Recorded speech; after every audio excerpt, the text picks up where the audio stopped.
జేబులు నింపుకోవడమే ఆ ఎమ్మెల్యే లక్ష్యం. వాటా లేకుంటే ఏ పని చేయకపోవడం ఆయన స్పెషాలిటీ. నియోజకవర్గంలో తాను చెప్పినట్లుగానే అధికారులు వినాలి, లేదంటే అక్రమ కేసులు, పోలీసులతో బెదిరింపులు. ఇంతకీ ఆ ఎమ్మెల్యే ఎవరు, చేస్తున్న అక్రమాలేంటి? Watch the story.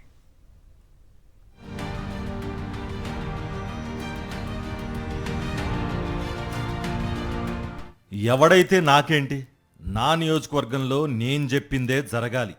నా అడ్డాలోకి ఎవడూ రాకూడదు. కాదని ఎవడైనా అడ్డొస్తే ఊరుకునే ప్రసక్తే లేదు అన్నట్లుంది గుంటూరు జిల్లా పొన్నూరు ఎమ్మెల్యే ధూళ్లిపాళ్ల నరేంద్ర కుమార్ చౌదరి వ్యవహార శైలి.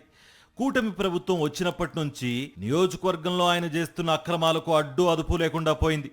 ఎమ్మెల్యే అవలంబిస్తున్న ప్రజా వ్యతిరేక చర్యలతో ఇటు అధికారులతో పాటు టీడీపీ నాయకులు సైతం విసిగిపోతున్నారు. ఒక్కో పనికి ఒక్క రేటు పెట్టి బరి తెగించి వసూలు చేయడం ఇదివరకెన్నడూ చూడలేదని వ్యాపారులు ఆవేదన వ్యక్తం చేస్తున్నారు.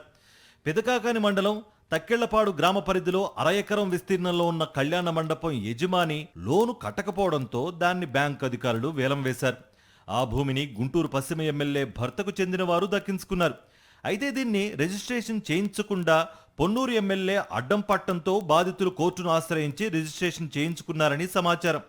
ఇదే వ్యక్తులు చేబ్రోలు మండలంలో 10 ఎకరాల భూమి కొనుగోలు చేసి వెంచర్ వేసేందుకు ప్రయత్నించగా ధూళ్లిపాళ్ల పేరు చెప్పి ఎకరానికి 10 లక్షలు డిమాండ్ చేసినట్లు చినబాబుకు ఫిర్యాదు చేశారు.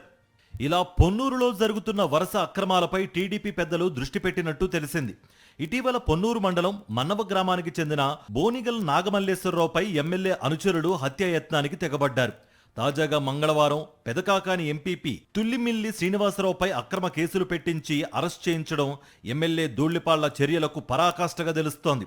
ఇక మున్ముందు తనకు టికెట్ ఉండదన్న సందేహాలు, నియోజకవర్గ విభజనలో పొన్నూరు ఎస్సీలకు కేటాయించే అవకాశాలు ఉన్నందున తనకు ఇదే చివరి అవకాశంగా భావించారో ఏమో.